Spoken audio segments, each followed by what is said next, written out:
what was behind the thinking of Sirhan when he shot Robert Kennedy?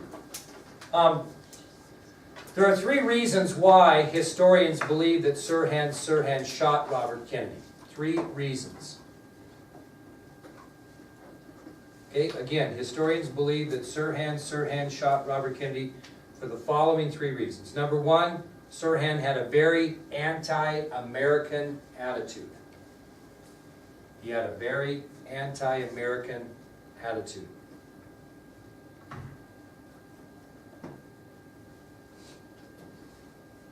The second reason historians believe that Sirhan shot Robert Kennedy, he was a Palestinian. He was an Arab.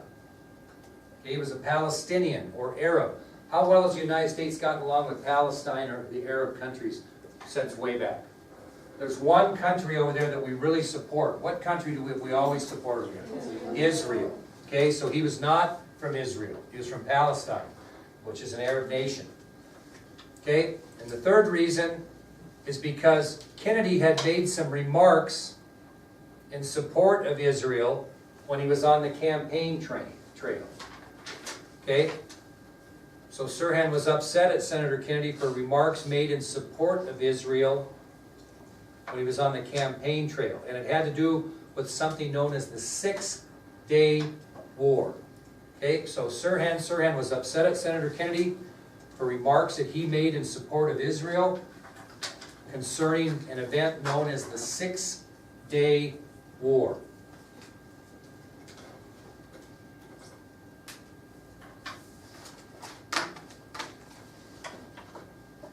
Now, the 6-Day War was simply a conflict between who? I'm guessing. Palestine and Israel. And the date of Kennedy's assassination was the first anniversary of this conflict. Okay, that conflict, the 6-Day War, began on June 5th, 1967. And Kennedy was shot on June 5th, 1968. So it was the first year anniversary of this 6-Day War that Kennedy showed support of Israel in. So is that all the evidence they would go on? I mean, there's lots of things. But as police investigated Sirhan, they went to his home and found a diary. Okay, and this is what was written in his diary. Okay, so they believe Sirhan made a point, right? He made a point to shoot Kennedy on the year anniversary of the 6-Day War, in which he stated he would support Israel in that. This is what it said in the diary. You don't have to write it down, but this is what it said. It says, "My determination to eliminate RFK is becoming more of an unshakable obsession. RFK must die. RFK must be killed. Robert F. Kennedy must be assassinated. Robert F. Kennedy must be assassinated before 5 June 1968. That's what was found in his diary. That's kind of odd. Yeah, no question.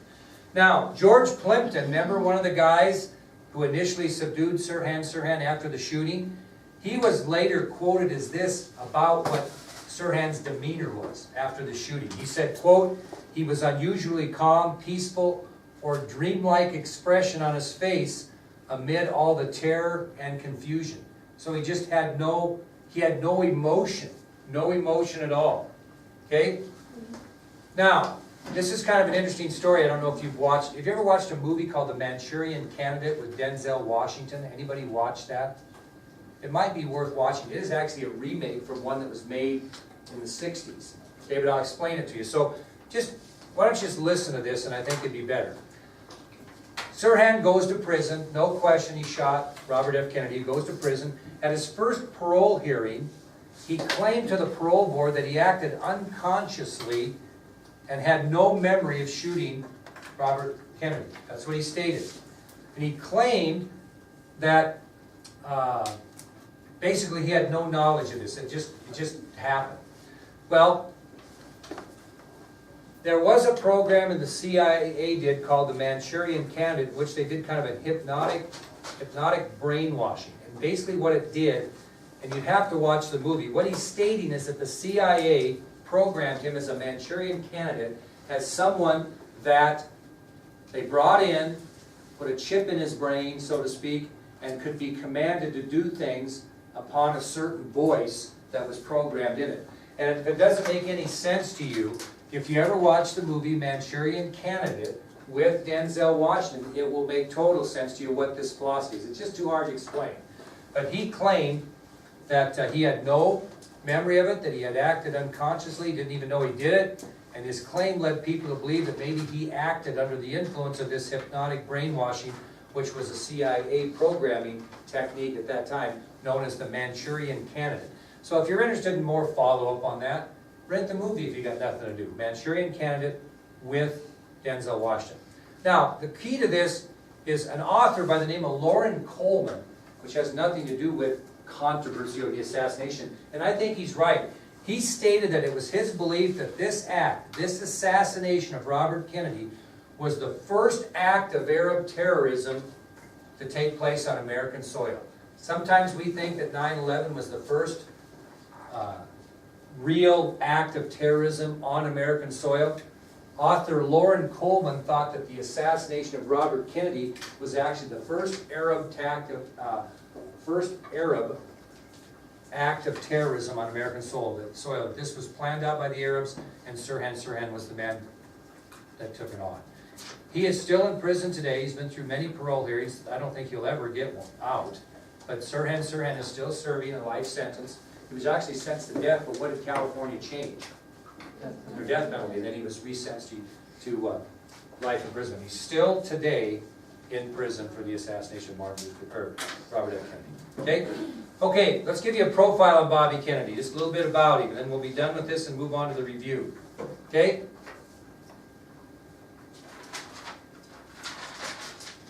Profile of Bobby Kennedy. Robert Francis Kennedy was born on November 20th, 1925 in Brookline, Massachusetts. That sound familiar? In Brookline, Massachusetts. Robert Francis Kennedy was born on November 20th, 1925 in Brookline, Massachusetts. He was the seventh child of Joseph Sr. and Rose Kennedy. He was the seventh child. How many did they have? 9, thank you. He was the seventh child of Joseph Sr. and Rose Kennedy. And within 4 years of his birth, the Kennedy family moved from Massachusetts to New York. So within 4 years of his birth, the Kennedy family moved from Massachusetts to New York. What kind of elementary schools did he attend? Public, surprisingly enough. He attended public elementary schools in New York, but when he went to high school, what did they put him in? Right, private schools. So he attended public elementary schools in New York, but was sent to private schools until he graduated from high school after that. So he attended public elementary schools in New York, but was sent to private schools until his graduation from high school. Now, after he graduated from high school, he briefly served in the United States Navy. He underwent officer training in the United States Navy, but was not much of a military guy, but he did serve in the Navy.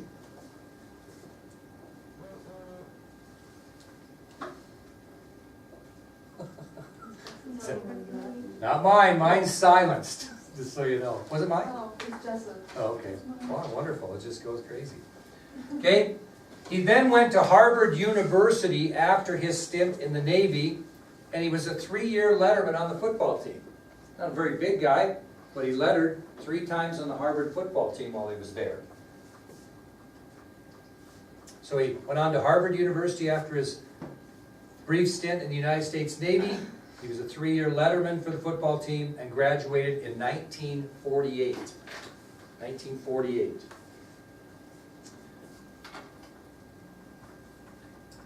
Now, why was he just briefly in the Navy, do you think? What ended about the time he got in it? World War II. So, I mean, he didn't spend a long period of time in there. Well, what did he do? Anybody know what he did after he graduated from Harvard in 1948? He went on to become an attorney, so what did he have to do? He went to law school. He went to the University of Virginia Law School. So after his graduation from Harvard in 1948, he enrolled at the University of Virginia Law School. And it was at law school that he met and married Ethel Skakel. Ethel Skakel. It was during the time he was in law school at the University of Virginia that he met and married Ethel Skakel. Now, who did a report on Ethel Skakel that wants to tell the class who Robert Kennedy was first dating before he dated Ethel Skakel? He dated her sister. Yeah, he dated her sister, and somehow he must have thought that Ethel was a little bit better date than his sister, so he ended up dating her and married her. That'd be kind of weird, wouldn't it, if it had happened? They weren't even twins, but anyway. Okay, so after earning his law degree in 1951, think about this, what did Kennedy do in 1952? What was he famous for doing? He managed, very good, he managed his brother's senatorial campaign. So after graduating from law school, by God, I'm thinking maybe you are retaining some of this, some of you. So after earning his degree in 1951 from the Virginia School of Law, University of Virginia Law School, he managed John Kennedy's successful 1952 Senate campaign. Now, did he go right away to the Attorney Generalship? No, he actually began his legal career as a lawyer for the Department of Justice. So his first lawyer job, so to speak, or he began his legal career as a lawyer for the Department of Justice. And he was pretty famous for investigating two things when he was in the Department of Justice. Anybody want to guess what the first one was? Kind of got in the middle of it. Investigate two key things in the late 1950s. Oh yeah, that was no. What was our big concern? Communism. So he first began to investigate possible Soviet agents in the United States through the Justice Department. So his first real big task working for the Justice Department was to investigate possible Soviet agents. Remember, we were concerned about, we're in the middle of the Cold War, we're concerned about communism, we think they're Soviet agents, which there were, Alexander Pullman, by the way, in our country. And so he was investigating those. Okay? Well, after that stint, he ended up being the chief counsel, C-O-U-N-S-E-L, the chief. I'm going to tell you. So after that stint of investigating possible Soviet agents, number one, he then turned his attention by being the chief counsel of the Senate Labor Rackets Committee. Okay? He began to be the chief counsel, and counsel is spelled like this, like a counselor. Chief counsel of the 1957 through 59 Senate Labor Rackets Committee. So if he's serving as a chief counsel of a Senate Labor Rackets Committee, what is he investigating?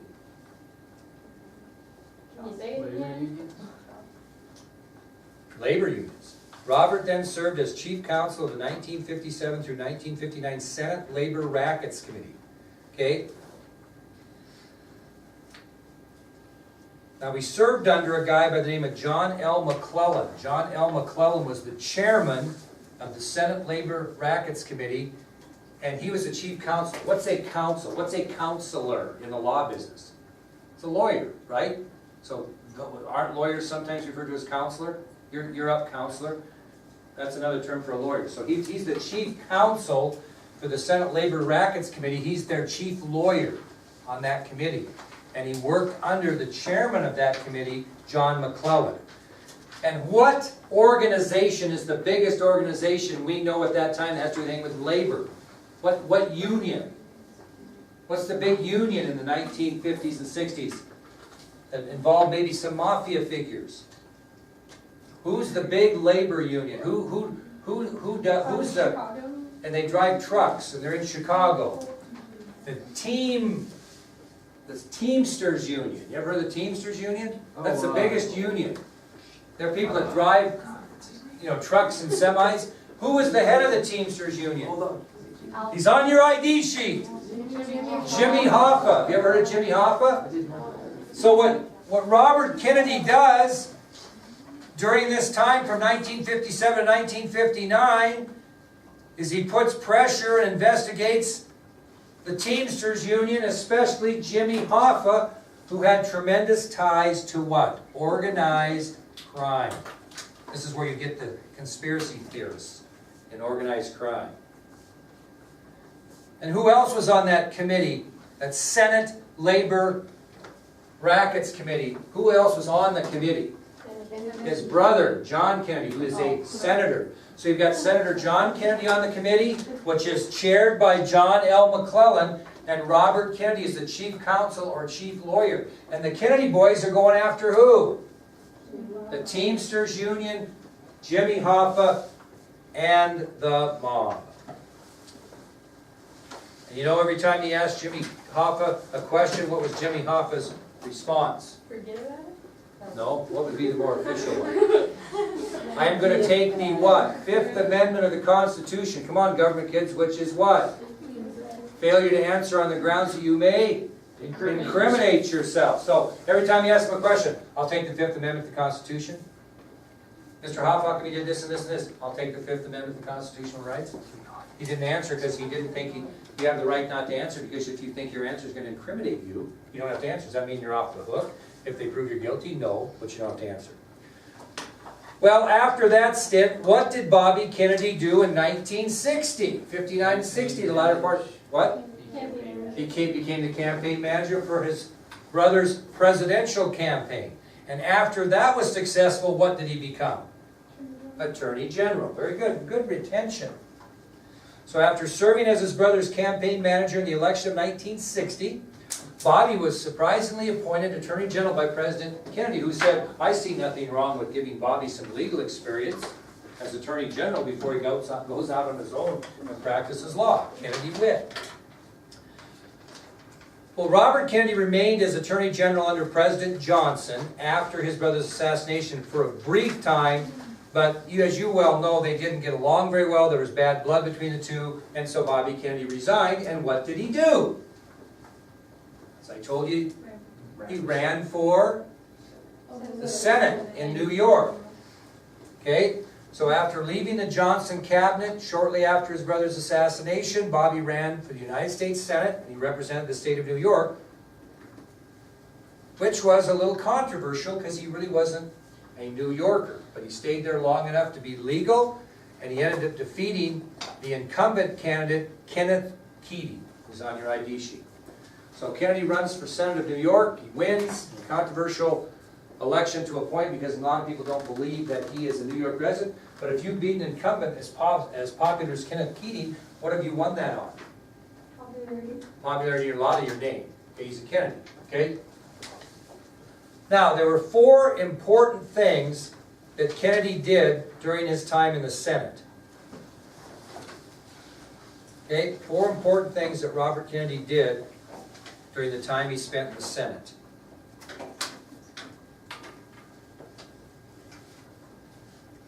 Number 1, he started a very successful redevelopment project in poverty-stricken areas of New York City. He started a very successful redevelopment project in poverty-stricken areas of New York City. Okay, number 1, he started a successful redevelopment project in poverty-stricken areas of New York City. Second thing he did is he worked hard for African Americans and other minorities across the United States. Number 2, he worked hard for African Americans and other minorities across the United States. Worked hard for African Americans and other minorities across the United States. Third thing he did is he committed himself to the poor across the United States. He committed himself to the poor all across the United States. So he started, number 1, a successful redevelopment project in poverty-stricken areas of New York City. Number 2, he worked hard for African Americans and other minorities across the country. Number 3, he committed himself to the poor across the United States. And what's the 4th thing he did? That it was a big controversy nationwide. He called for a halt of further escalation in Vietnam. He called for a halt of further escalation in Vietnam. Called for a halt and further escalation of the Vietnam War. In other words, he certainly would have been on the same page as Senator Mansfield. He would not have been interested in 206,000 more troops going to Vietnam. Now, the thing we'll never know, but you have to think about in your day, is there are very few people, if you talk to, that would not have said that, if not assassinated, that he would have been elected president in 1968, and who in the world knows where we would have been concerning Vietnam. Because I want you to remember that the majority of the names, more than half the names on the Vietnam Wall, as I mentioned before, were killed during Richard Nixon's presidency, which he won in 1968. Okay? All right, that's it. Let's move on to a little review here, shall we? Yes. Here's what I would know. We'll start at the front of the notes, shall we? Hold the ball. Somebody's getting a highlight.